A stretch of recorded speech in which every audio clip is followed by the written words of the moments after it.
right, everybody, welcome in to episode 113 of Two Countries, Two Americas, All Sports, live to you from a very frigid Chattanooga, Tennessee of the United States. And joining me for the oppositely scorching hot Americana Sao Paulo, Brazil, is Gustavo Tomazeli. Gus, are you staying cool like I'm trying to stay warm? I'm trying. I have my let's see if I can point out. I have my fan up here. I my bedroom has the air conditioner on, so when I finish this podcast, I'll be sleeping with some chilly temperatures because it's really hot. We hit the 100 degrees around in the early afternoon. So here in Americana, the area of big Campinas area, it's a lot of heat and total opposite from Chattanooga and I guess the majority of the United States of America. Yeah, especially across the entire state of Tennessee. It has been a week that we have not seen in a very, very long time around here. It's let's say probably the worst snowstorm in our area in about a decade occurred this week, and I've been running around in the snow for the past 3 days, basically. I mean, from what I remember back when I lived in the United States, probably the thing that came kind of closest to something like that was 2015. I remember when was actually my first month ever living in the United States, and it was very cold and it got a lot of snow. I remember there were no classes when I was, starting my community, Palo City State Community class, Palo City State Community College classes, and no, I think probably 2015 was the last time I remember there was like really snowing like that. Yeah, it's definitely been a long time. I know Knoxville got a Christmas Day snow back in I think it was either 20 or 20, 21. 2020, 2020.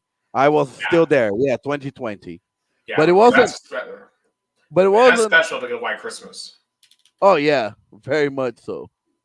Yeah, but in any case, I won't make this all about weather.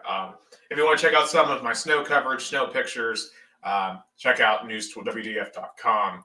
I've done several stories about snow across our area, but we're going to shift back to sports here because it has been a crazy week since we last talked with you here on this podcast. So much has happened both in professional and college football. We're going to start off, though, with the NFL playoffs. NFL playoffs had their wild card weekend, the super wild card weekend, 6 games, 2 each day, 2 Saturday, 2 Sunday, 2 Monday, which was not the way that was planned. But I low-key kind of want them to stick with that. I think it was kind of cool having a game at 4:30 on MLK Day. And, like, if your super wild card weekend's always going to be on a holiday, you might as well put a 4:30 game there. I think that makes a lot of sense, at least to me. It's funny that for the National Football League, they are so dominant that even when they have adversity, they got lucky. Because MLK is not a holiday that is. I mean, it's celebrated, of course. Martin Luther King was an icon for Right. African American, justice fight. But at the end of the day, it worked out. I think a lot of Americans were happy, especially with a lot of snow, to watch two really good football games. And we're going to talk about it. But I mean, the NFL is dominates Thanksgiving since 70s. They're starting to dominate Christmas, and now even MLK Day. Now they are dominating. Yeah, an MLK Day is not necessarily a holiday that you celebrate. It's one that you go out and volunteer and do stuff with. Now, in Chattanooga, not necessarily not necessarily the day to do all of that, but that's neither here or there. As we had our winter weather situation, but I'll tell you who was not cold to start off this weekend: the Houston Texans. They were in Fuego and dominated the Cleveland Browns. Not even to my surprise, I picked the Browns to win this game. I thought their defense would be able to get after C.J. Stroud and really frustrate them. Of course, the Browns went down there and dominated them. But they didn't have C.J. Stroud then. But they had him in this one, and Stroud dazzled in his playoff debut. And that's a theme that we'll see again in this discussion of the wild card weekend, because C.J. Stroud, 16-21, 274, 3 touchdowns. They were able to run the ball relatively efficiently, 76 yards. But another big story, Joe Flacco, the always elite Joe Flacco, unfortunately crumbled for Cleveland and threw 2 interceptions that were just crushing to Cleveland's hopes. And it was a beatdown in Houston, 45-14. And I think DeMeco Ryans unquestionably has to be coach of the year. Yeah, I mean, what an accomplishment by the Houston Texans organization, first of all.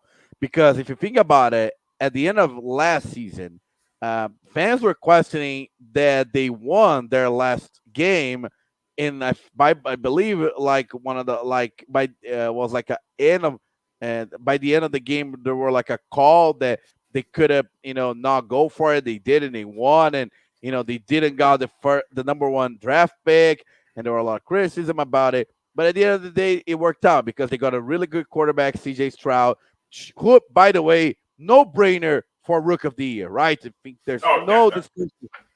No, I think he has to be. Has to be.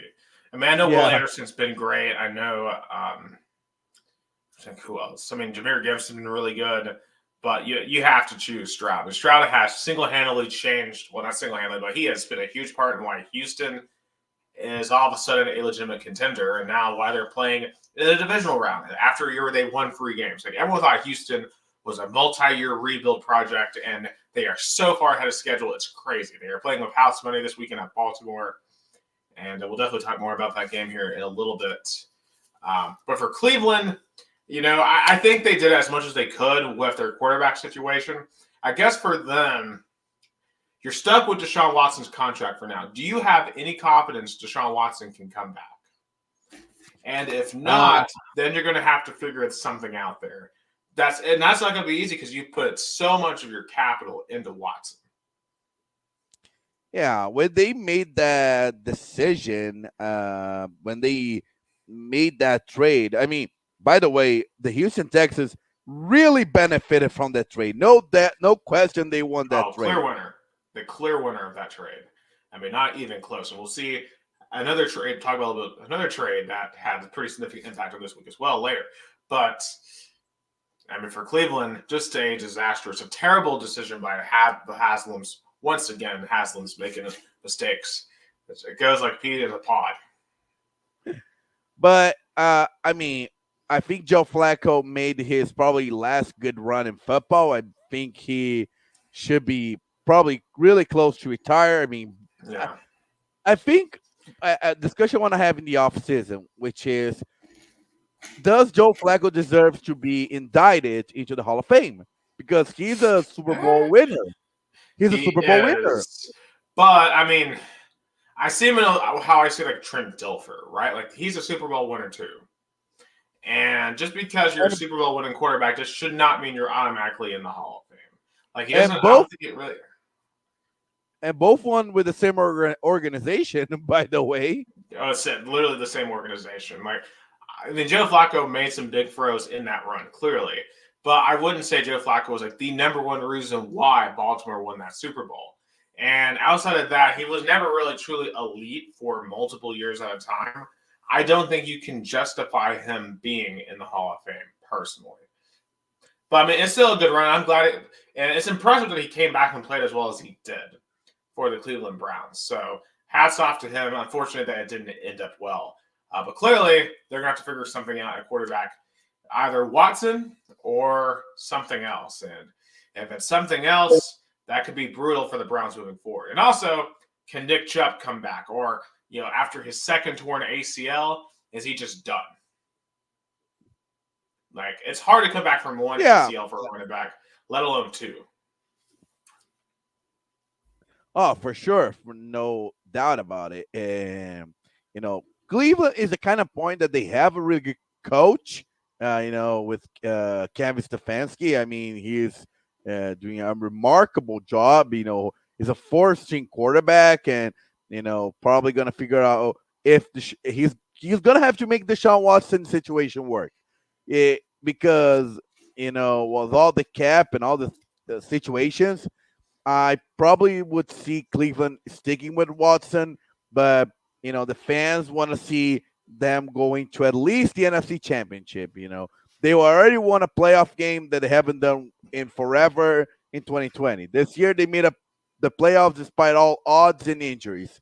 But still, though, this roster, is gonna get old, and you can't, and then you're gonna lose a window of opportunity that Cleveland fans really want to hold to it. Yeah, and it's clear that defense isn't as good as I thought it was. I thought that defense was good enough to pull off a win in Houston. And honestly, I went on record last week and thought they could pull an upset in Baltimore next week with that defense. And maybe key plays by Flacco and the offense. But clearly they have work to do on all fronts. But still, Stefanski is doing a good job with crazy circumstances. And we'll see how Cleveland moves forward. And for Houston, good job to you. I know I've been talking about how it's freezing here, but if you really wanted true cold, you had to go to Kansas City Saturday night. -5 at kickoff, -30 wind chills. And the only thing colder than all of that was Tua turn the ball over. Or Tua Tagovailoa. Man, I'm so sorry, but Miami needs to move on. KC, they won 26-7. They ran the ball pretty well. Mahomes had an okay game. Didn't have to do a ton in this. But this game to me is all about Tua's inability to win big games. Like, he was awful. And go ahead. I mean, Tua is the Dallas Cowboys quarterback version. I'll say that because, looks good in the regular season, wins home games when they're comfortable. But when the big spotlight comes in, he doesn't deliver. And Mike McDaniels, probably is going to be questioned because he did not draft Tua. That's correct. He's not his quarterback. So he can probably see a trade, and and the Bears are holding the #1 pick, so they probably can go get a Tua and move off from Justin Fields, and what to do. So it's funny that you bring up the Bears and Justin Fields because I have a proposition. I think the Bears should trade Fields to Miami for Tua. Let Tua help develop a new quarterback, and Chicago and Miami starts over with Justin Fields. So that might be insane. I think Justin Fields would be a superstar in Mike McDaniel's offense. So do you think Justin Fields has a bigger ceiling, a better chance to develop than Tua? Yes. I don't think Justin Fields at any point in his Chicago career has been surrounded by the appropriate coaching, the appropriate talent. I mean, look this year. They get DJ Moore, who's the best weapon he's ever had. DJ Moore has one of his best years ever. Might have had his best year ever. That's really all he truly had. He's never had a good offensive line. The play calling has been awful in Chicago for years. Put Justin Fields with an offensive mind like Mike McDaniel, I think he would be one of the best quarterbacks in the NFL. And that I know is a bold take, and I don't think many would agree with me on that. If I'm Miami, I want Justin Fields.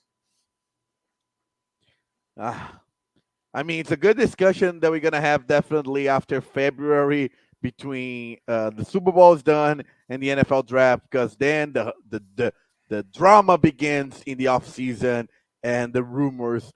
But in terms of this game Saturday, first of all, I saw a lot of pushback, and I kind of have to agree with it. I mean, kudos to NBC for the record-setting numbers that Peacock achieved on Saturday with a NFL playoff game. But still, though, it's not fair to the fans to force them to sign up to a streaming service. They're probably going to charge you monthly for one football game. That's okay. So let me ask you this: how much is a monthly subscription to Peacock? $20. No, it's $5. It's only Okay. $5. And okay, and all these people complaining about this, they're probably spending at bare minimum $70 on cable. A lot of people spend way more than that on cable. There's people who still spend $200-300 a month on cable. And and once upon a time, before we had the SEC network, uh, there were some Tennessee football games and some college football games. You would have to do what's called pay per view (PPV), like what you do for wrestling, what you do for Yeah, in Brazil we have that uh, too. yeah, and I remember as a kid, there were games that we couldn't watch on TV because you would have to pay $120 to watch a Tennessee football game, or you're just stuck listening to it on the radio. And in this day and age, it blows my mind that people are so offended by Peacock charging $5 a month for a streaming service, which is, and granted, the people are like, oh, I'm paying $5 a month, $5 to watch this game. Well, you can watch other basketball games, you can watch Premier League, you can watch movies. Like a lot of people already have it. Like I already had it, so it didn't affect me whatsoever. And people still complaining about streaming. Like we've had Prime Video Thursday Night Football now for 2 years. I mean, ESPN Plus has existed since 2019. I mean, we all know is the future of sports. People are cutting the cable. I mean, can you really blame these companies for seeing if they can pull off big events on streaming? Yeah. Like one I mean, I just kind of hope that happens, but I guess it won't because in Brazil it's happening and see it as a positive thing. It's like I don't get it why YouTube itself doesn't make a move to broadcast a game. Like the NFL YouTube account show NFL games. That's something that should be considered if we have to this digital world. Well, I guess YouTube doesn't want to pay for it. I mean, the show an NFL game is insane. And like ESPN is going to go bankrupt showing one NFL game a week. Like that's because their whole cable business model is crumbling. And you have to go over uh, to a subscription based model. Like, for example, just today, I didn't put this on the rundown, but this is related to this topic. Bally Sports and Diamond Sports, the group that owns it with Sinclair, was kind of bought in a restructuring deal that involves Amazon. So there's a chance that regional baseball, regional basketball, and hockey games, such as like the Atlanta Braves, Nashville Predators, you might be able to start watching on Prime Video at some point this year. Or at least you might have to like pay an extra fee or something like that. But like it'll be available on Prime, which is amazing for me because I have YouTube TV and we don't get Bally Sports on that. And I live with that because I've come to the conclusion that Bally Sports is going to go bankrupt anyway.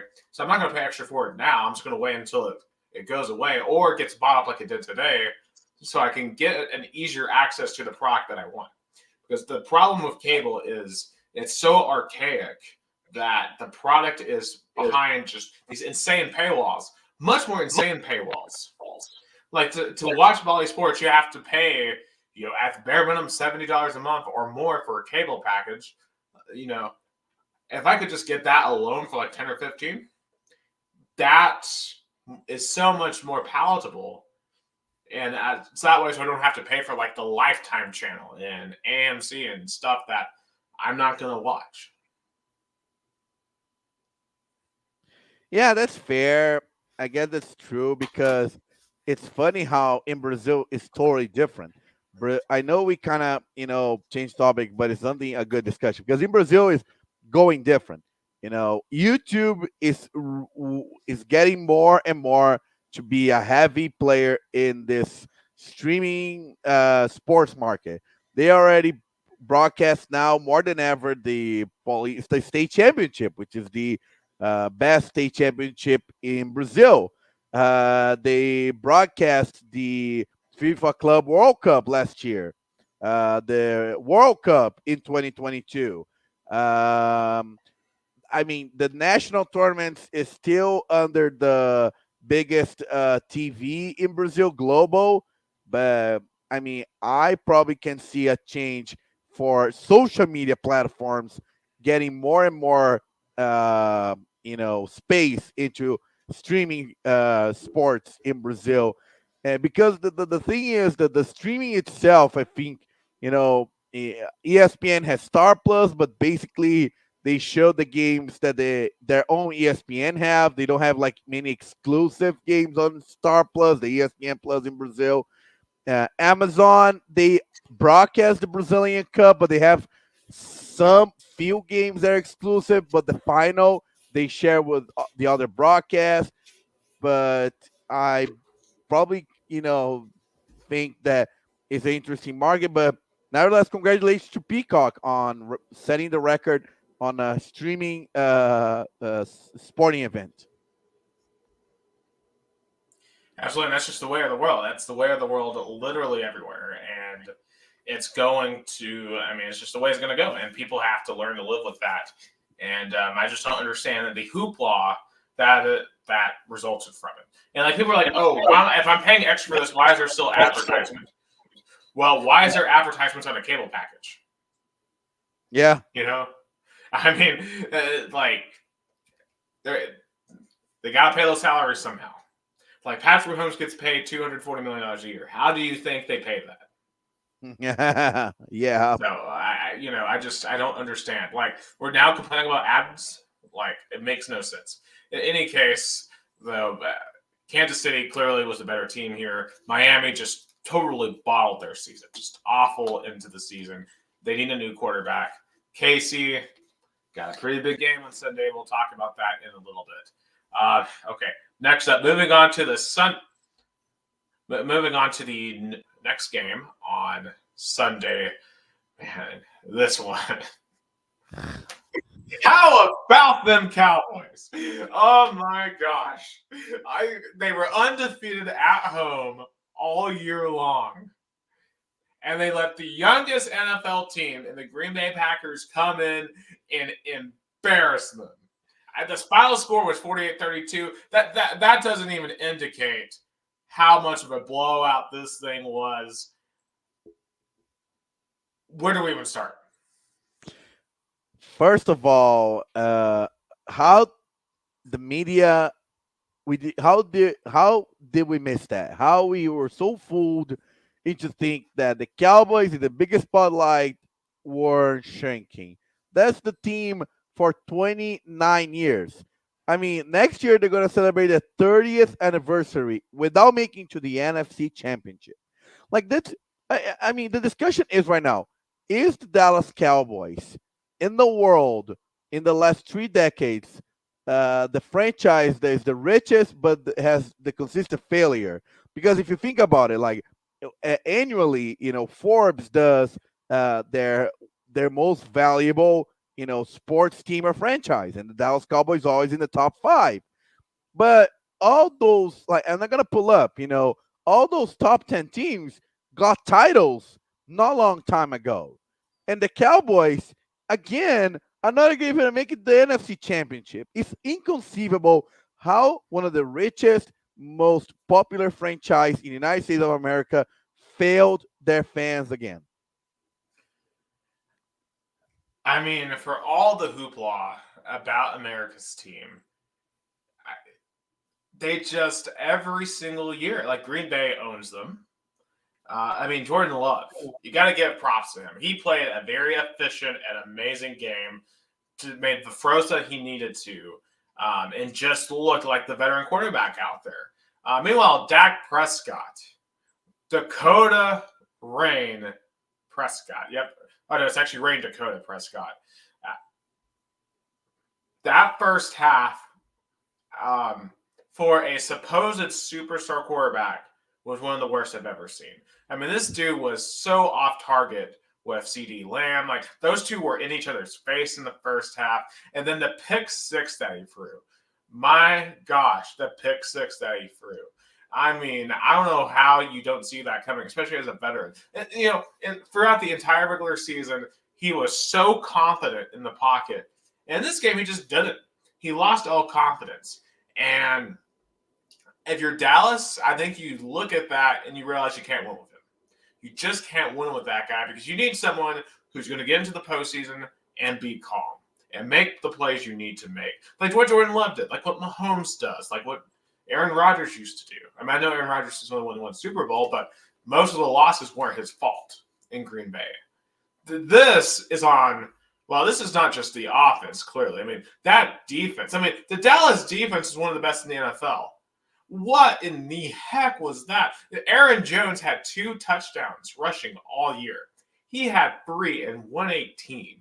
Had over 5 yards a carry on Sunday. That defensive performance was frankly a disgrace. Micah Parsons, allegedly the best linebacker in the league, 1 tackle. Where was he? I like I mean, I like how Luis Gustavo Folego, my friend from Hawaii, is joking that say the line, what line? How about them Cowboys? And joking like, oh, this is our year. No, it's not. I mean, and then you look around that roster. I mean, Deron Bland got cooked multiple times in this game. DeMarcus Lawrence, only 4 tackles. They just were not efficient on that side of the ball at all. The Green Bay did what they wanted to do. And then on offense, they abandoned the run, which classic McCarthy. Panic when you get down by 2 touchdowns. I mean, granted, Tony Pollard only rushed for 3 yards a carry. I mean, Tony Pollard, I think, has to be, in my mind, the most disappointing player in the NFL this year. He looked so good as the backup to Ezekiel Elliott. I was talking for years, screaming for him to be the starting running back. He finally becomes starting running back, and he's awful. He's just awful. I don't know what the deal is, if he's just a good running back, change of pace, but he's not a good RB1. Rico Dotto only got 2 carries, and he's been the more efficient runner all year for the Cowboys. CeeDee Lamb did end up with 9 catches in this game, but they were all in garbage time. Didn't really matter. Jake Ferguson's the only one that showed up here. 3 touchdowns. Good for him. But for Dak, I mean, Tua was bad enough on Saturday. But at least that was on the road in Arrowhead and -30 weather. He has that excuse. His real choke was last week against Buffalo. For Dallas, though, at home in a place you hadn't lost in nearly 2 years, to get just slammed like that, that should be a gut check. And the fact they're keeping McCarthy is insane. It shows Jerry Jones never learns. He never learns. There's a reason why they haven't been to an NFC title game since '96. And the thing is, it was crazy to me that he bought the team in 1989, and I think Colin Cowherd made that point that for the first 5 years he had to figure out the business side of it, and he had made the transition from Tom Landry to Jimmy Jones, and he let Jimmy run the show, and he was very accomplished, and he got multiple titles, but then he got to interfere.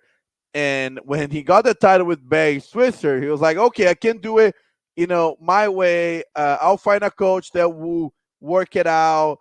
But that title, the last one, kind of fooled him. And he, for the last 30 years, is thinking, oh, I'll make it work. We'll find ways. Because that Prescott is not worth $160 million quarterback. No. If he, after his contract finished with the Cowboys, no other team is gonna, come close to a contract like that. I think CeeDee Lamb probably can do better. I think Tony Pollard, as you discussed, as RB1, probably was a bigger responsibility, or he wasn't probably ready for it. He was better as an RB2. But still, though, Cowboys are definitely the most inexplicable sports franchise in the world. They're the most valuable team, according to Forbes, with $9 billion. They are $1.9 billion ahead of second place New York Yankees. But the Yankees won a World Series in 2009. The Golden State Warriors, also $7 billion, won multiple titles in the NBA in the last decade. You have the New England Patriots as well, won multiple titles in the last decade. The Rams won a Super Bowl 2 years ago. The Giants won Super Bowls in the last decade. Probably the Bears at number 7 is the one that comes close to, and the Raiders too. But the Cowboys, they're gonna have a long off season, and the question they're gonna have to face right now is, are they gonna run? Because it's the lunacy comparison. Because then we have a code, a saying in Brazil that a crazy person is a crazy thing to do things in the same way and expects different results. Yeah, I was saying like that is, the definition of insanity is to do the same thing over and over again with different results. I mean, Yeah, and that's that's the deal with Dallas. But they need a new coach, and they might need a new quarterback. Now, I don't know how they'd go about it. I don't think it's as obvious. I think there's a lot of teams that would take Dak Prescott to be their quarterback, because Dak Prescott, once again, had one of the best regular seasons. I would argue he was a top 5 quarterback of this year in the regular season. But at the end of the day, for yeah, Dallas, it's all about winning championships right now. And yeah, my God, they just sucked so hard on Saturday yeah, and or Sunday, and I mean that's unacceptable. That should have never happened. But for Dallas, now you got to find a way to respond. It's almost like Purdue losing to Farley Dickinson a little bit. Now Packers are obviously not that bad, but still. And also, this was history. This was the first 7 seed. So, to all people who said, "Oh, this is just a waste of a playoff game to put a 7 seed in," you might want to think again, because the 7 seed got the best of the Cowboys. But moving on to Sunday night's game, man, wasn't this an electric atmosphere? They truly did lose themselves because, man, the Lions and the Rams, that was probably the game of the weekend. Of course, this had all the hype, all the context, all the backstory. Of course, you got to go back to the end of 2020, after Matthew Stafford had been injured, after the Rams had a really rough year in 20. The Rams gave up on Jared Goff. The Lions were like, okay, we're never doing anything with Matthew Stafford. They do a trade. Matthew Stafford goes on to win the Super Bowl, and the Lions with Dan Campbell began a rebuild. And the Detroit rebuild has culminated because 21, they weren't very good. 22, they were a game away from making the playoffs last year. Infamously ruined Aaron Rodgers' last playoff game in Green Bay. But then they come out this year, upset KC in week 1, and never looked back, and won the NFC North convincingly, and probably would have been the 2 seed themselves if they hadn't been robbed by the referees in Dallas a couple of weeks ago. A game that Gus and I watched in Florida. But, they get the free seed, and who else comes to town, to Ford Field, than the Los Angeles Rams and Matthew Stafford. Matthew Stafford with his ring that he got in Los Angeles.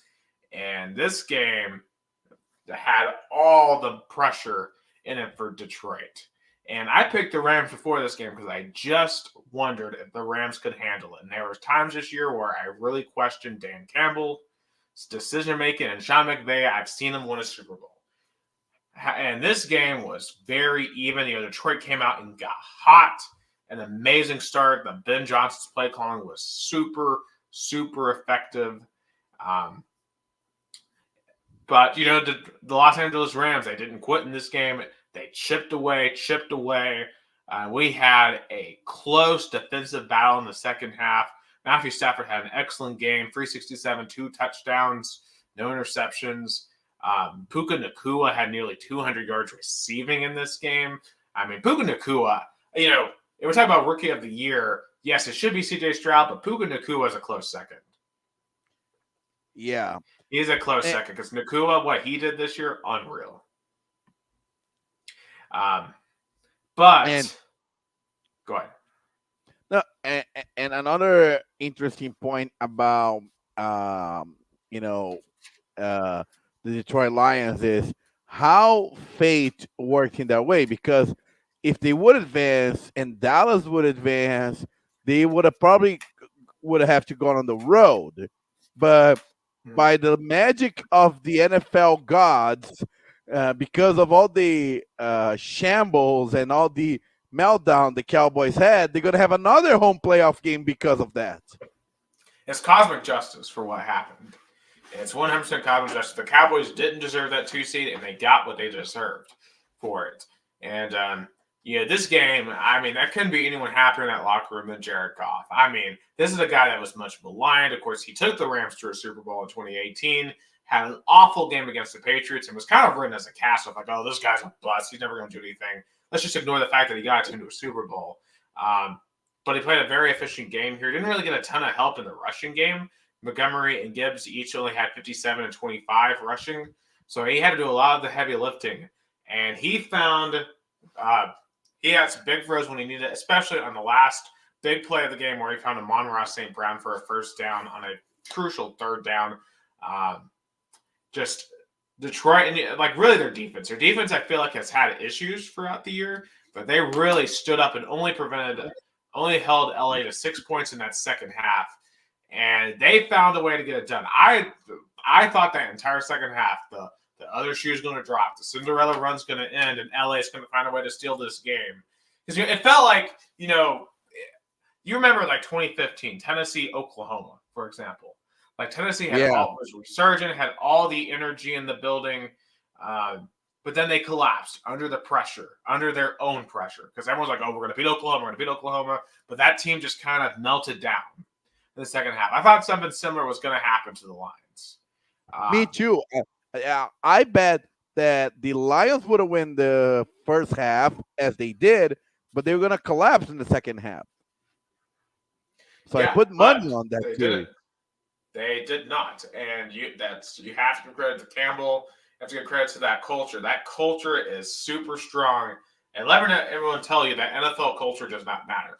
Culture 100% matters. Look at the Panthers. The Panthers, they were never a playoff team, but imagine if they had a good culture. Like, they would probably be at least, 6-win team, right? Or something like that. Like, they could be a lot better than they were. But, the culture was just terrible. Like, Washington has been played by an awful culture for years with Daniel Snyder and all of them. Of course, thankfully, they're off of him. But, but that was just a culture win. Big culture win. I don't think LA really has anything to be ashamed of. I mean, I think what they're at right now, got rookie Kyron Williams, rookie Puka Nacua. They have a really nice core. Cooper Kupp, I think you have to be at least a little bit concerned. Like, he didn't have a great game here. It was injured a lot this year. And for Matthew Stafford, the question then becomes, how much longer is he going to play? Yeah. But overall, But if you're LA, you're playing with house money. You accomplished a Super Bowl with him. So now you're just trying to see, can you squeeze another one out of them? I don't think they will, but hey, you gotta give credit to McVay. I kind of thought they had put themselves in a bad hole after trading away everything like they did. I know they got the ring for it, but I thought, okay, they're going to suck for a while. But give them credit, they're playing well, and Sean McVay knows what he's doing. So I think LA will be fine, but for Detroit, amazing victory for them. And congratulations, City of Detroit. I know that was an amazing moment for that city. And it's not over. Now, moving over to MLK Day. This game initially was going to be at 1 p.m. Sunday, but there was a raging blizzard. Kathy Hochul, the governor of New York, said, "You're not playing today," which pissed off a lot of people online, calling her soft, whiny liberal, stuff like that. But But instead, the game was moved to 4:30 on Monday, which I think the NFL might need to think about doing that permanently if we're going to be on a holiday. And the Bills took care of business. They ran away with this one early. The Steelers tried to make it interesting towards the end, but it never did feel like they really had a shot to win this. They just, with Mason Rudolph, they're going to have to figure out their quarterback situation. Yeah, I think Steelers, they kind of reach a plateau that unfortunately is hard. I think the Steelers are the worst situation in the NFL because somehow Mike Tomlin keeps delivering winning season after winning season. Some seasons he doesn't reach, and some he reaches the playoffs. But Steeler fans know how it's gonna end in the first round in the wild card, or so and it's obvious. I don't know if you saw it, but after the game on the post game press conference, Mike Tomlin simply wildcat walked out of the press conference area because a reporter asked about his future in the organization. Honestly, if I were him, I'd go find a different job somewhere else. I mean, find me someone who's going to give me a better quarterback than Kenny freaking Pickett. And like, I'm sorry, like he's not good.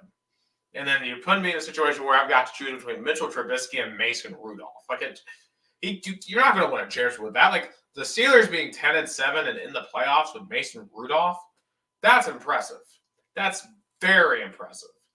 And Mike Tomlin, this is not his fault. This is way different than like Mike McCarthy, who should have clearly won. Tomlin is doing everything he can.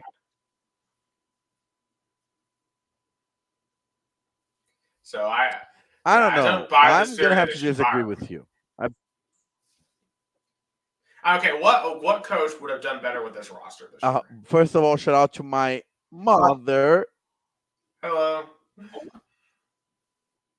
I hope you're enjoying the much warmer weather than me in Florida. But sorry. Oh. But in any case, what coach would have done better with the Steelers this year? I don't think there is one. Yeah, but back to the Steelers' point. I think it's a tale of two routes because two visions. Because you can see, Mike Tomlin doesn't have a good quarterback, and he's working with the best that he has. But at the same time, that he makes those choices in the organization.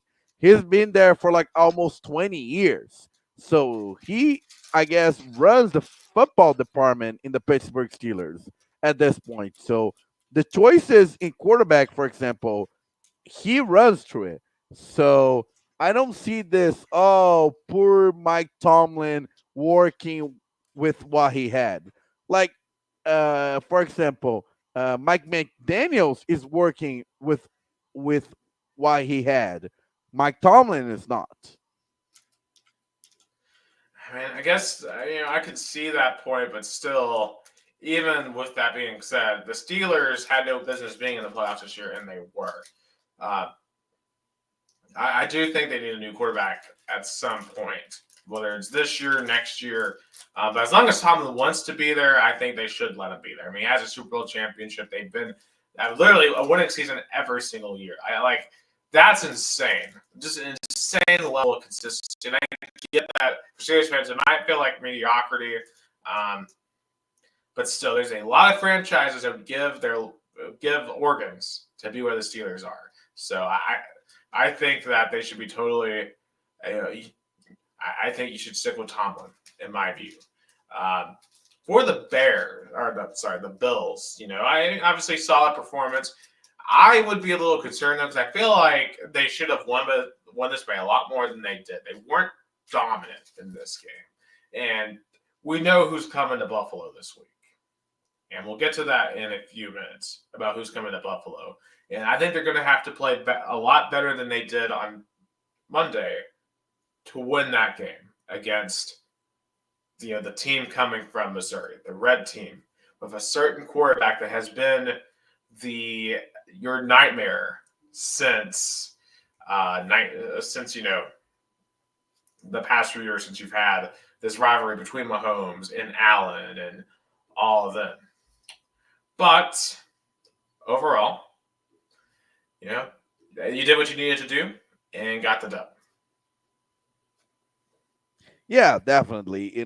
And the Bills probably is the team that had most 180 in a season because at a point they were 6-6. They were falling apart. They fired their OC. So at the end of the day, they did a really turnaround. But is that enough to overcome beating KC on the road and getting to the AFC Championship? Well, they don't have to go to Arrowhead. They get them in Buffalo. Oh, that's fair. That's true. I forgot about that. Which makes this, I think, super important for Buffalo. But we'll get to that in just a moment. We do have one more playoff game though. Tampa, the Tampa Bay Buccaneers, 32-9. Now I did pick Tampa to win, but I didn't think they would win by that much. I mean, holy cow, the Eagles! Holy cow, the Eagles! What a awful way to finish your season. You had the 1 seed wrapped up, but lose to the Cardinals at home, get blown out on the road by the Giants, and then blown out by the Tampa Bay Buccaneers. The Eagles are broken heading into the offseason. Oh yeah. Oh yeah. Oh my God. I, Like, it's and the, and the question is, should they keep Nick Sirianni or not? I think they should keep Sirianni. Now, I think they need new coordinators. The coordinators just failed this year. I mean, they clearly took a massive step down from Shane Steichen and Jonathan Gannon, who I both thought did a decent job. I mean, obviously, Steichen almost made the playoffs with the Colts. And I think Gannon took what was an awful situation in Arizona and made that team competitive. So they clearly downgraded at both of the coordinator positions. And Jalen Hurts, just to be real, like, he's a tush-push merchant. He didn't do much else this year. And granted, when you look at this receiving core with no A.J. Brown on Monday, all they had was Devontae Smith.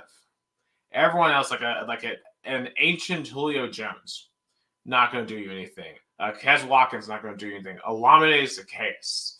That's just not going to do anything. And then on the rushing attack here, the fact that they had 15 rushes for only 42 yards here, especially DeAndre Swift with only 34, and that was the only running back you trusted in this game, that's not good enough. And for Jalen Hurts, he's not good, not as going to be anywhere close to his best when you can't run the football. And they only ran him once for 5 yards. I feel like they should have run him a bit more in this game.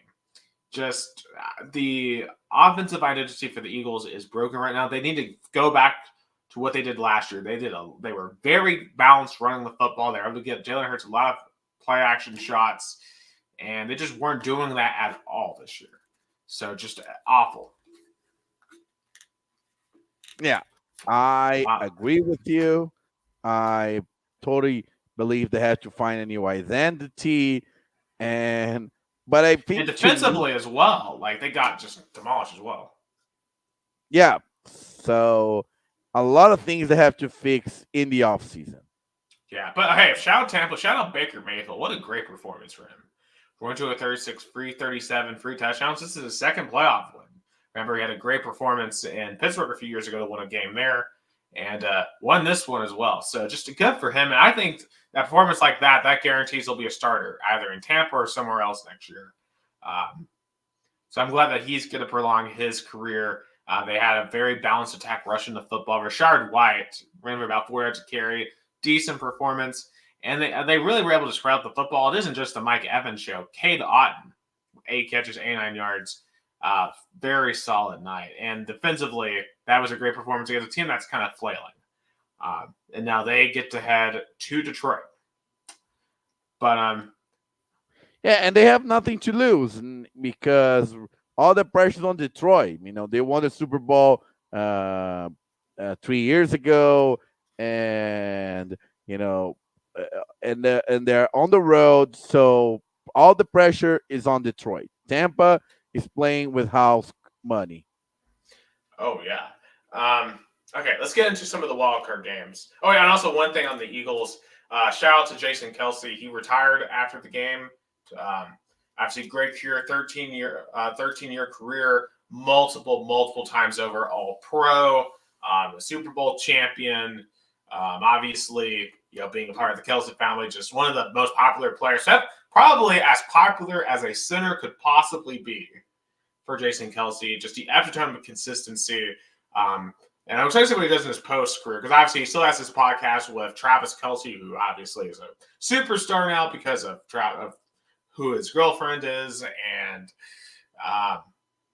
and Jason Kelsey. Like I watch his podcast sometimes. He's electric personality. I think he could go into TV, and I think a golden jacket has his name on it in a few years. So shout out to him, and congratulations to what was a fantastic career for Jason Kelsey. That's true. So now Mama Kelsey at least has one son that can devote more attention to it. Absolutely. Yeah. Obviously, she is still the most important woman in his life. Maybe not the most popular woman in his life internationally. But in any case, shout out Jason Kelsey. All right, let's get into some of these playoff games next week. First on tap, Saturday afternoon, 4:30 in Baltimore. The Houston Texans go into Baltimore. Baltimore is a 9-point favorite. Over-under is 43.5. This is a case where all the pressure's on Baltimore. And to me, this is a lot like the Cowboys last week because Baltimore, the last time they were the 1 seed, do we remember what happened? Let me take you back to 2019. An upstart AFC South team walks into Baltimore and embarrassed them with a little-known running back named Derrick Henry. It ran for 182 yards, had a jump pass for a touchdown, and it was a glorious night for yours truly. But now, fast forward to 2023, and an upstart AFC South team walks into Baltimore. How does Baltimore avoid the same fate? Yeah, that's a great question because first, the Lamar Jackson has to prove he's a good playoff quarterback, not because we know Lamar Jackson is a tremendous regular season quarterback, but can he be a good in the playoffs where it really matters? So that's the first thing. And second, uh, normally John Harbaugh doesn't deliver when he is the number 1 seed or is a favorite.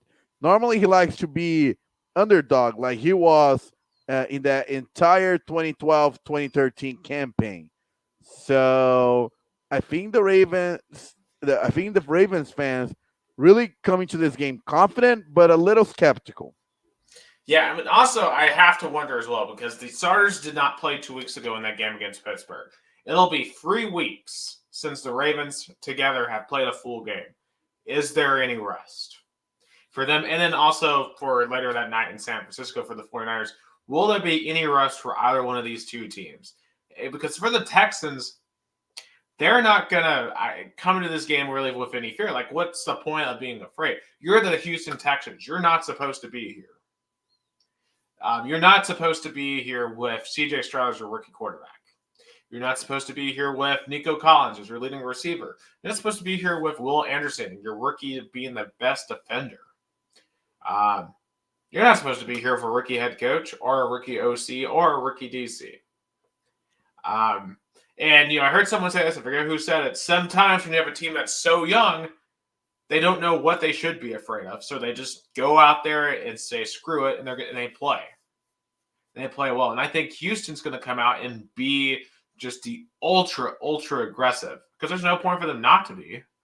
And for Baltimore, I think they need to be equally aggressive. They need to prove, okay, we're not scared. We're not going to let the past haunt us. Like, I think when you look at Dallas here, when you look at their body language, they were scared of that moment. And Green Bay just was like, okay, we're here. We're going to do our thing. And for Houston, like, it could be a similar thing here. I think for Lamar Jackson, I think he, unlike Dak, can prove that he truly deserves to be among the elite. But he has to win here. If you lose to the Houston Texans at home in the divisional round, you can't be considered one of the elite quarterbacks. Yeah. We're not going to be able to consider Dak. We can't consider Tua. Because what you do in the playoffs matters. I agree with you. I think Baltimore, though, like defensively, they've been amazing. Like what they've done the past few weeks. What they did at San Francisco, to me, was the most impressive one of the year in the regular season. That was the most impressive performance I saw. And time after time after time, the Ravens' defense has just been awesome. And to me, I've been saying that the Ravens, to me, with their defense, might be a favorite to go to the Super Bowl. And I think, for a rookie quarterback going on the road in his first playoff road start, while I expect him to maybe play loose, maybe make some plays, I just think Baltimore is going to be too good here. I like Baltimore to win by like 10. I'll get Baltimore by 2 field goals. Okay, 6. Okay, so we Yeah, both have the Ravens winning yeah. and moving on to AFC Championship. All right, to Santa Clara, I might add, down in Levi Stadium. A all too familiar matchup. I feel like we see this matchup every other year. The Green Bay Packers, the 7th seed, the first 7th seed to advance to this point, going to the number 1 San Francisco 49ers. Of course, San Francisco's kind of owned this series, remember? 21 infamously. Green Bay had the 1 seed. San Francisco comes in and ruins their season. Green Bay went to San Francisco, I believe, in 2019, and San Francisco just dominated. And they've just Green Bay has had an awful time with San Francisco over the years. I believe this is the 10th time that they're playing in the playoffs. But they have a new sheriff in town with Jordan Love. If you're San Francisco, can Green Bay do what they did in Dallas again? Yeah, back-to-back road playoff wins with a young roster. Wow, that would be huge. Right. I think a lot of this comes down to Brock Purdy. Can Brock Purdy take care of the football? Because for most part of this year, he's been efficient. He has played well within the system. He's gotten the ball where it needed to be. But we look back at that Baltimore game, and that was such a red flag. He was terrible that night in a big spot where everyone was watching. And once again, we're sitting here in a big spot where everybody's watching. But he does have Christian McCaffrey. And Green Bay's defense is nowhere near what Baltimore's defense is. And as great as Green Bay has been this year, as great as the story has been, as great as the story Jordan Love is, I think San Francisco's defense will make things a lot tougher for him than the Cowboys were. But I'll say this, if they let Jordan Love sit back there, if they give him some time, if they don't get him pressure, and they let him gain confidence early, this could be a tight one. And I think it will be. I think the 49ers fans are going to be sweating, and they win this thing by like 6. Give me San Francisco, but I think it's going to be by a field goal. Absolutely, yeah. It's going to be a crazy. Imagine if Green Bay wins. It'd be a 7 seed in the NFC Championship. Wow. And think about this. NFC we thought was the weaker conference, too. Yeah. I mean, which is crazy when you think about it. We thought there were 4 good teams in the NFC, but not quite the way that but we both have the 1 seeds going. All right, Sunday afternoon, 3 p.m., we go back to the Motor City because the Buccaneers are driving in to take on the Lions. The Lions trying to make their first NFC title game since 1991 versus the Bucs, trying to make their 3rd NFC title game, or no, their 2nd one in 3 years. Or 4 years. Second one in 4 years. Of course, they would be trying to do this with Baker Mayfield instead. What do we think here? I mean, I think this is a fascinating matchup. I mean, I think Detroit's clearly been the better team all year. But, does Tampa feel like they're playing with house money here? Do they have the better defense? Yeah, I think Tampa reached their ceiling. I think the Lions, if they don't, I think the Lions either win this game or they lose the game. It's all on the Lions. They have to win or lose the game. No. What I'm saying is, if they lose the game, it's because of their they go to panic mode or they themselves lose the game. I don't see Tampa finding ways to win because of their own merit. I think if Detroit kind of balance out, don't panic, they can win the game. So give me Detroit. I think Detroit, they got for a huge mental hurdle last week. Having to beat the Rams in that spot on Sunday Night Football. They got one. I think they'll come out much looser this time, and I think they beat the Bucs by at least 2 touchdowns. I think this may actually be a blowout. I think the Lions are a much better team, and I think they know, okay, we can win in the playoffs. They have confidence now. They can go out and beat the Bucks. Yeah, I So agree. for our NFC title game, we've got the Lions at the 49ers. Oh, we definitely, if that happens, definitely we're gonna discuss that next week. But it's gonna be really interesting matchups in those divisional rounds. So we both have Lions and the 49ers making the NFC Championship, and we both have the Baltimore Ravens. We didn't pick KC Nope. Buffalo. I left save the best for last. Of course, it's just the last game period because this is definitely the game of the weekend right here. A game that we have seen, I believe this is now the third time in the playoffs that we have seen this, of course. The first time we saw this was in 2019. The Chiefs won in the AFC title game in a blowout. It wasn't the most exciting game, but then 2020 rolled around. And we got one of the most epic playoff games you'll ever see between the Bills and the Chiefs. This game went into overtime, and the Chiefs got the ball first and won. And Josh Allen and the Bills have always wondered what if they got the ball first.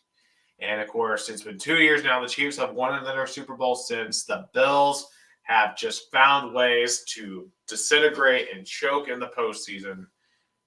So now the Bills, as the 2 seed, are hosting the 3 seed Chiefs in Orchard Park in Highmark Stadium in front of what you know is going to be just an absolutely insane crowd in Western New York.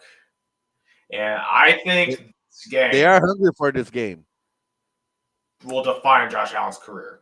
When we talk about Josh Allen's career in retrospect, whenever he retires, this game, more than any other, will define him. I agree. I think that's the game that Lear's going to set up his legacy in the NFL. And I take the Buffalo Bills to win it. We may actually disagree for once. Because while I enjoy Josh Allen's style of play, I enjoy how aggressive he can be, he can be entertaining, especially as a runner, there's one problem that we have seen on numerous occasions this year. He's a turnover machine. He makes some just boneheaded decisions. He's like a more NFL polished version of Joe Milton to me. And even against the Dolphins 2 weeks ago, there's just something about Allen where it feels like he's always going to find a just stupid boneheaded turnover. And you look at that other sideline, you only have Patrick Mahomes over there. And granted, the Chiefs' offense has struggled this year. They're much more of a rushing team this year. Their receiving core is awful. Travis Kelce has taken a step back, maybe more focused on Taylor than he is football. I don't know. But that receiving core is terrible for KC. But they're more of a rushing team, and they have a very, very good defense. And that defense, I think, for KC could force Allen to some turnovers. Because here's the thing. Remember a year ago in the divisional round. Divisional round was also in Buffalo. Cincinnati went in there and dominated with Joe Burrow in Cincinnati. And if Cincinnati can do that, KC can. I have KC winning by 10. I have Buffalo winning by 3. I don't trust the Bills. And I don't trust Josh Allen. That's just like how I shouldn't have trusted the Cowboys. And you know what? I'm learning my lesson from that. Certain organizations win. The Chiefs have proven they can win in games like this over the years. The Bills, time and time again, have proven they can't. And if they're going to win, you're going to have to prove it. And they have to prove it to me that they can. So until they do, I'm not picking them. So for me, I have Chiefs-Ravens in the AFC title game, and you have Bills-Ravens, which both would be fantastic matchups. Yeah, at least we agree in the NFC. Absolutely. Just this is a legacy game. This game means everything, to Josh Allen. And for his sake, I hope he wins. I want Buffalo to win. That'd be awesome. But they have to prove to me that they can. I wouldn't I mind being wrong on this. Yeah, that's that's the point. Legacy game this weekend, especially in the AFC title game, in the AFC Absolutely. divisional round. Absolutely. Of course, it's not all the NFL. We have a lot of news outside of the league, and maybe its greatest coach ever has stepped away from the game, at least temporarily. The Bill Belichick is finally out in New England, excuse me, as their head coach after 24 seasons. He won 6 Super Bowls, all with Tom Brady. And I guess the question is he the greatest football coach of all time? And is he done? Could he be going to Atlanta? Yeah, Atlanta interview him. I mean, I guess that's the way to end the curse or end the goals of 28-3 is to hire the coach who engineered that. It's a way. It is. If I'm Bill, though, unless you really just want to keep on coaching, I don't know why he's just not stepping away from the game at this point. Like, I don't know what he thinks. I don't know really if he can take another team to a Super Bowl. Like, it's clear that what he had with Brady was magical, and he's not getting that back. Yeah, he either probably, unlike the other goat that we're gonna talk in football, probably he wants to prove more for himself, like unlike Nick. So I can see him taking another job, probably a franchise will give me control of their football operations. Could you imagine him in Dallas? I think if Jerry Jones would had less ego, it would have been smarter.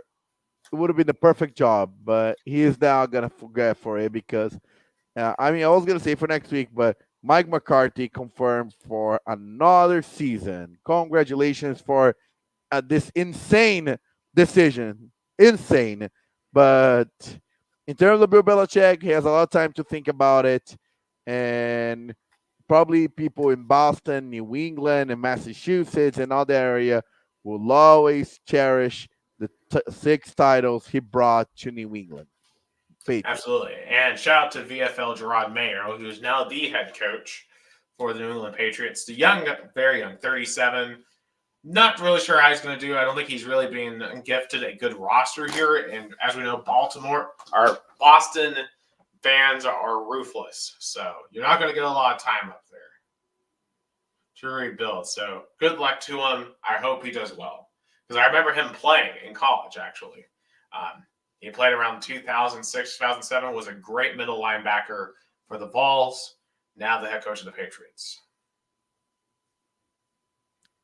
Oh, yeah, good luck to him.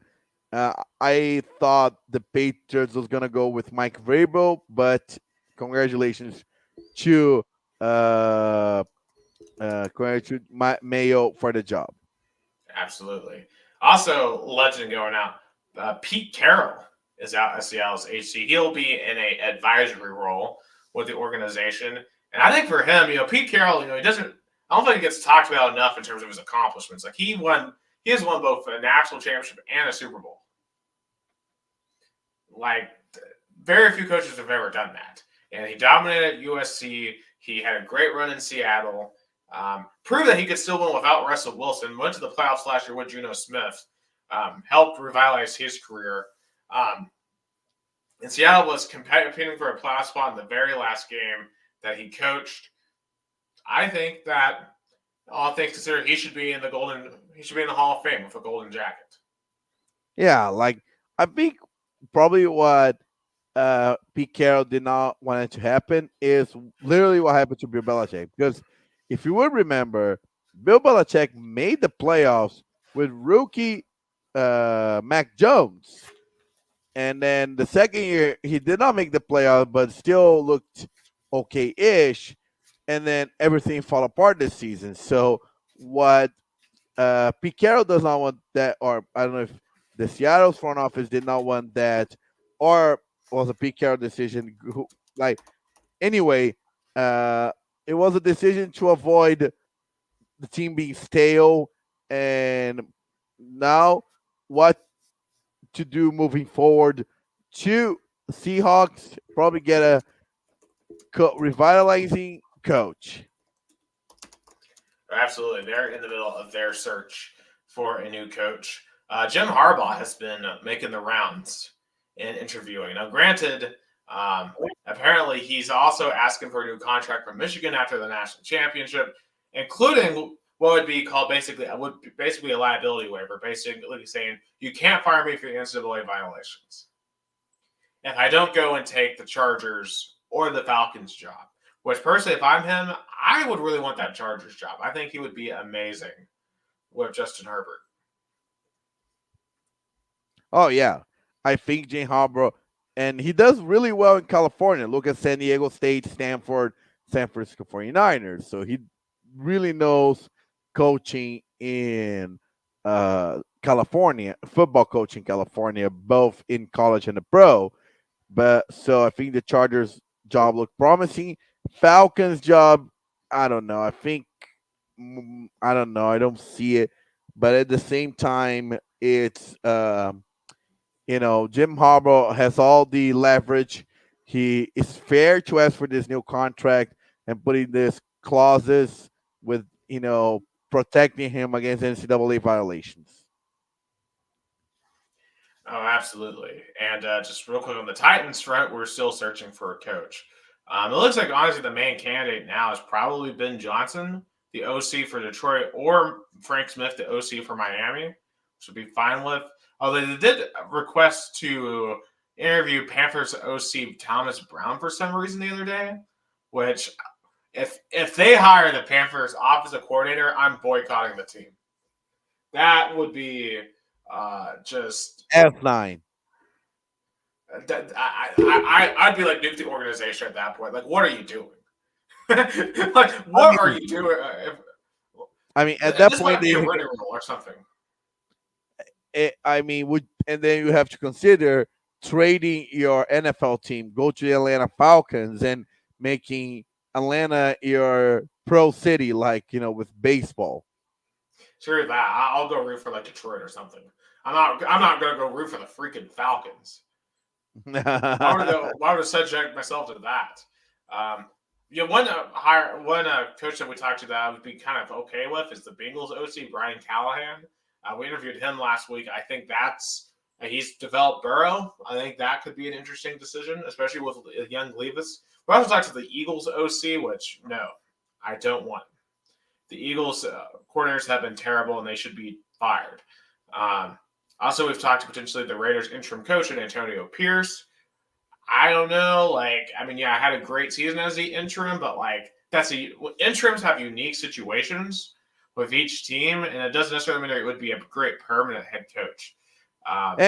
And what's crazy is that nobody's talking about Dan Quinn after that humiliating loss for the Dallas Cowboys.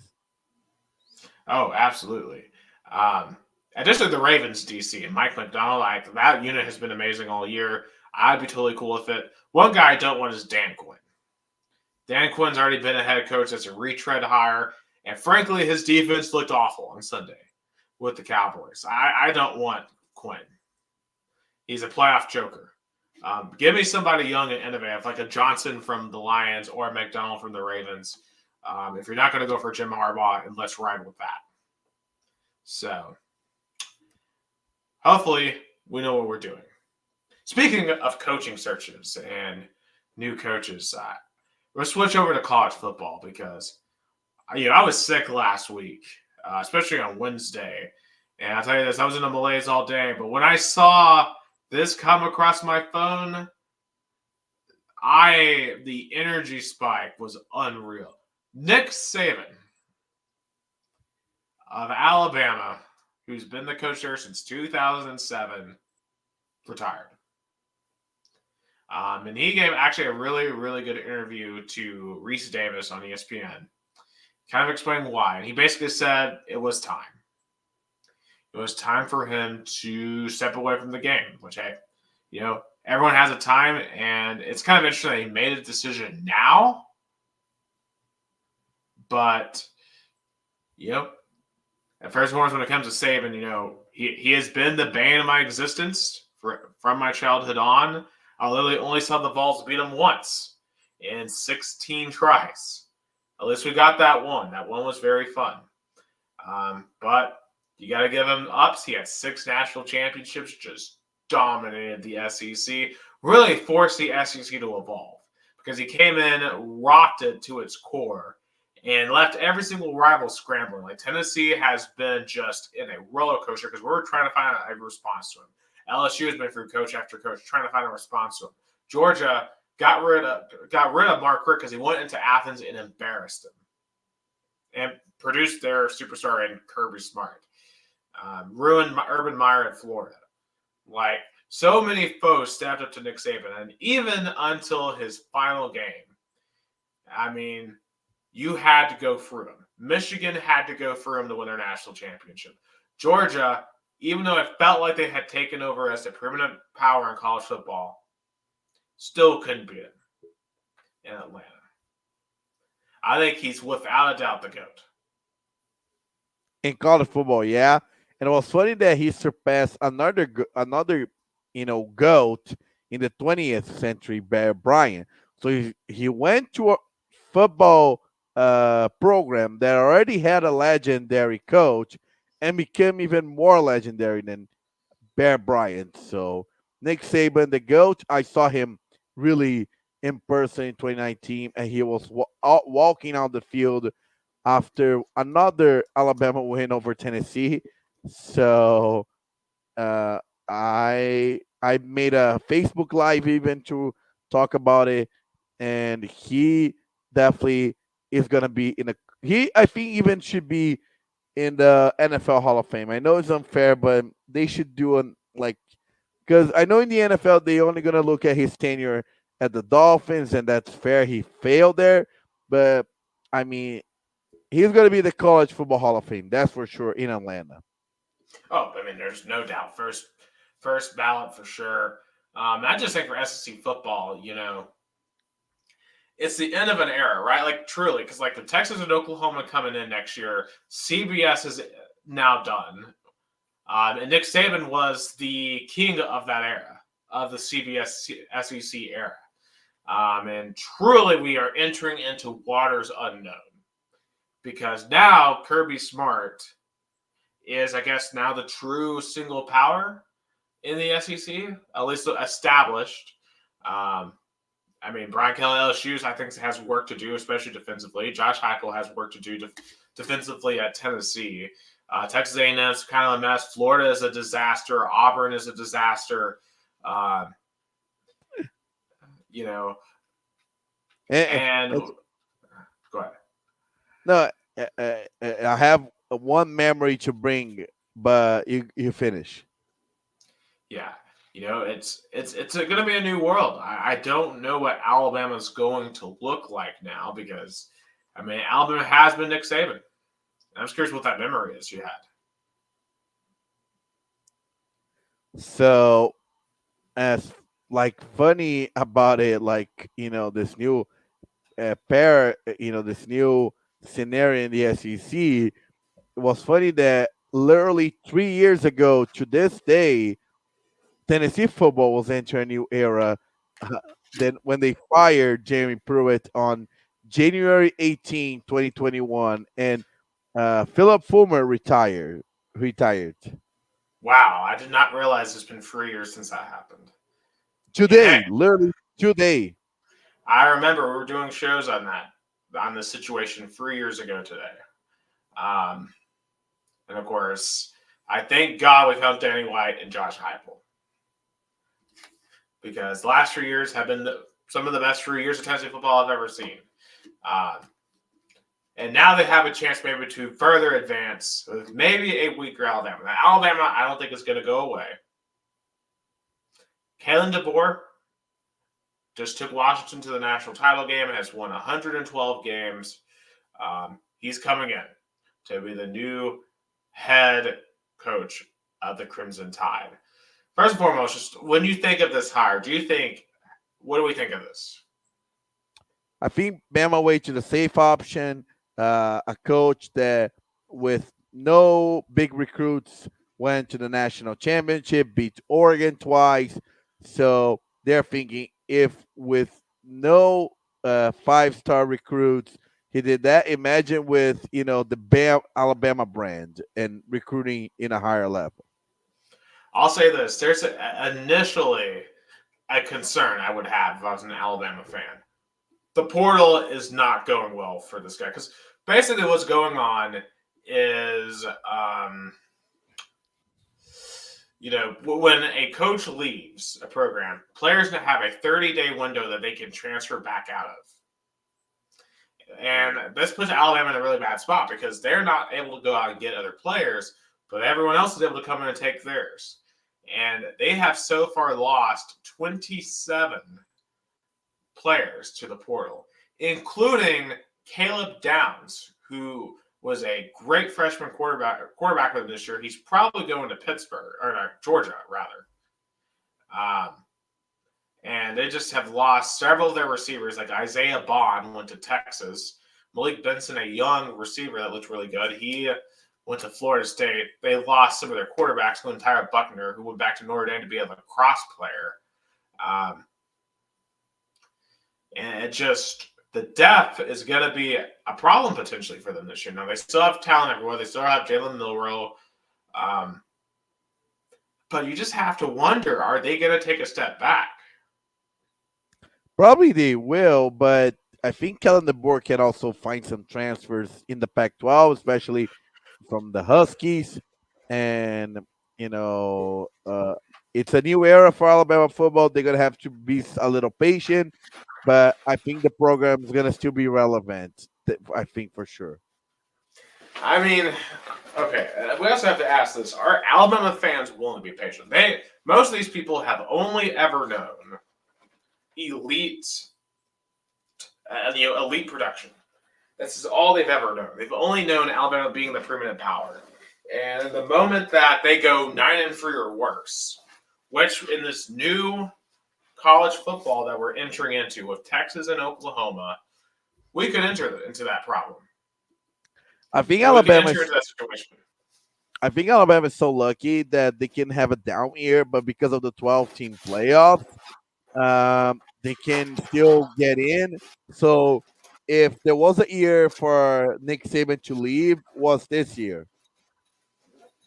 I mean, it's certainly true because I think, the days of them just going 12-0 and just running rush at everyone, to me, I think they're going to have a much harder time in the future doing that. Oh, yeah. Okay. Now, for Washington side, that losing the coach that took you to the national championship game, heartbreaking. But I think they've made the best out of this situation. They went and got Jed Fish from Arizona, who did a phenomenal job there. I think that was just a home run hire.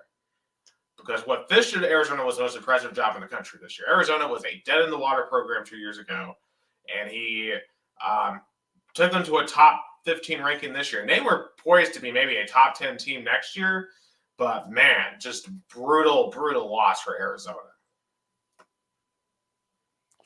Yeah, I think there was a good hire, coach that know the whereabouts of the former Pac-12, now going to the Big Ten, and I think it was the they made the best They made the best out of the situation. Absolutely. So lots of chaos in college football, as it always is with the coaching carousel, especially when the legend goes away. Shout out, Dalton Connect, man. This dude has had an unreal 3-game stretch because the Vols have been 2-1. That stretch he lost in an upset at Miss State, but then had a situation in Georgia where they had to come back after having a large lead. But Dalton Connect put him on his back, won that game in Georgia last week. And then yesterday, despite the snowstorm, they still held the game in Knoxville. And Dalton Connect had 39 yesterday, and he's had 103 points over the last 3 games. He is making a play for the Naismith Award, the Heisman of college basketball, All American type season right now. And if he could keep playing like this, he may be the missing link to that Final Four that we've been missing. Yeah, he looks like a surging star, and you know, and as you point out perfectly, the player that can make a difference when March comes. Oh, for sure. Just amazing what he's doing, and the team I think is really starting to understand how to play with him. Uh, they have a huge game on Saturday against Alabama, and they 0-2 pushed a player yesterday, so good for him. Uh, I want him to try that in TBA on Saturday. I'm sure that will go over well with the fans. One quick NBA note. There's actually two quick ones. First one was to acknowledge the passing of Warriors assistant coach. Milojevic. He was Dijon Milojevic. I feel like I'm butchering that name, and I apologize Dijon for that. Dijon Mihailovic. There you go. He's only 46 and died after a heart attack. Just awful, way too young. He was a mentor to Nikola Jokic in Serbia. Just awful because they were in Salt Lake City getting ready to play the Jazz when this happened. Just a horrible situation. That game has been postponed for tonight as the Warriors grieve that loss. So we're certainly thinking about the entire Warriors organization and his family at this time. And last NBA note, Pascal Siakam will trade away from the Raptors to the Indiana Pacers, which is a very interesting move. Pairing Siakam with Tyrese Halliburton, and I know Halliburton's kind of hurt right now, but the Pacers are going to be an extremely dangerous team, I think, come playoff season. I really like the pieces they are building up there in Indiana, and I think Jason Warwick and the rest of the Indiana Pacers fans should be quite excited. Oh yeah, for sure, definitely. Because it was a bold move. It was getting a player that can really be useful in the rotation. Absolutely. And that's all I have in America. So we have apparently a Cinderella story down Yeah, in the Copinha. yeah, the Brazilian March Madness. Because, yeah, when you have a tournament like March Madness, you're down for a Cinderella story, right? And Copinha is kind of, our Brazilian March Madness, 128 teams. They meet in the playoffs, and the Cinderella story now is Aster Itaquá from a city of Itaquaquecetuba that never had a professional soccer team, even though they are a large city with 375,000 people living there. They are in the metro area of the city of Sao Paulo. They're actually really close to Corinthians Arena, and their soccer team debuted in Copinha and not only advanced to the quarterfinals, they did so by eliminating in the round of in the round of 32 the current two-time champion Palmeiras 1-0. Was one of the biggest upsets I think in Copinha history. It's a phenomenal story. The city itself sent 10 buses to the game that was held in Barueri, a city that was literally in the other side of the area. They hosted actually their playoff game today against Atlético Guaratinguetá, beating them 1-0. So the Cinderella story continues. I mean, they're gonna face Flamengo tomorrow, 7 p.m. Probably, if I was a Itaquaquecetuba soccer fan, I would have definitely made. I'll make the drive or find ways to go because it's historical. I mean, a city that never had a professional soccer team is only 3 games away of winning the largest youth soccer tournament in Brazil. So what a story by Aster Itaquá. They're definitely going to be the underdogs against Flamengo. Flamengo is still the richest team in Brazil. They have a really good youth academy, but phenomenal. Kudos, congratulations. That's the Loyola Chicago team. I compare. All the city is static. The mayor is going to the games. This whole city is invested to make history, and let's see what tomorrow holds for Aster Itaqua facing Flamengo.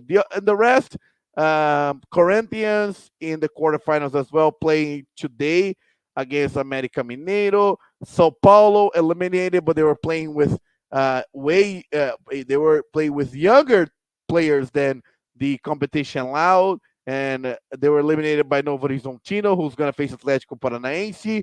And in the fourth matchup, Cruzeiro and Coritiba.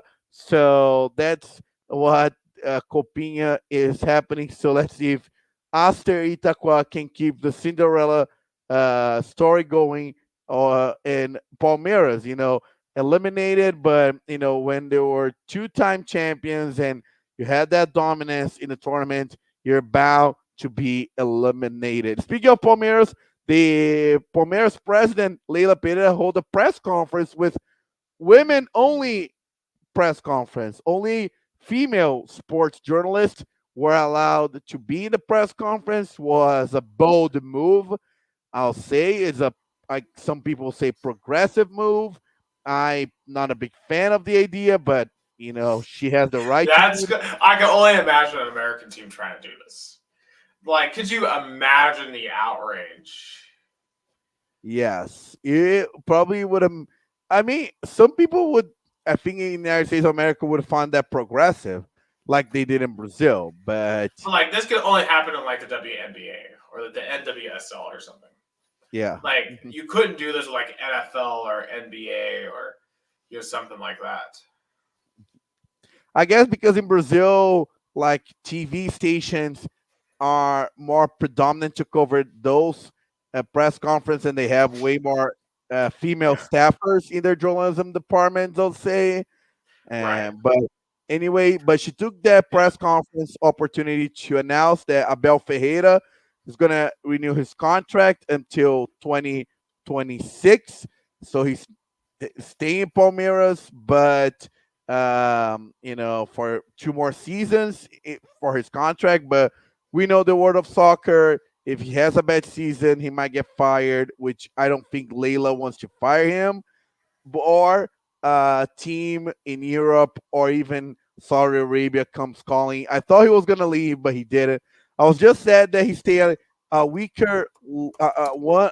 He had a one extra week of vacation, and he did not watch the Rio Branco Palmeiras scrimmage game, so I wasn't able to take a picture with him. That made me sad, but oh well, it's life.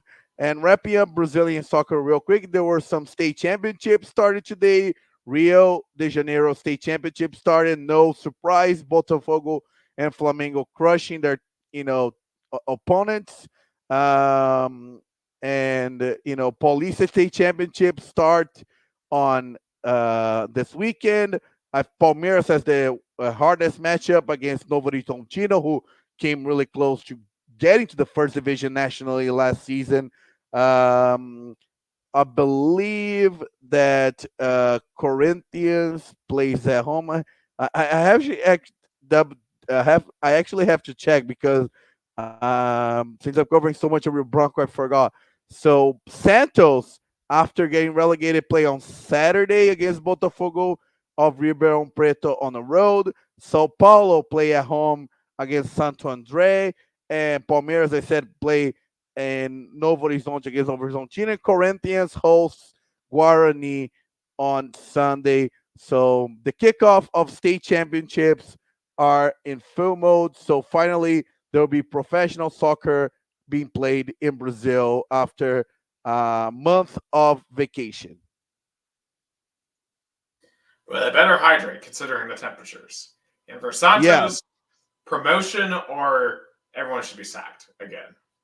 I think Santos is the team that have to invest more in the state championship because that's the biggest chance, probably the only chance to win a big title. Because second division is not a good title. Like nobody, like celebrates or like, oh my God, we have a second division title in our trophy cabinet. But winning the state championship probably will give some comfort to Santos fans because if you think about it, they're the longest team without a state championship, longest drought in the in Paulista State Championship. The last time they won was 2016. So there were 8 years without a state title. So I think Santos probably is a team that is gonna go more like invested in this year's Paulistão.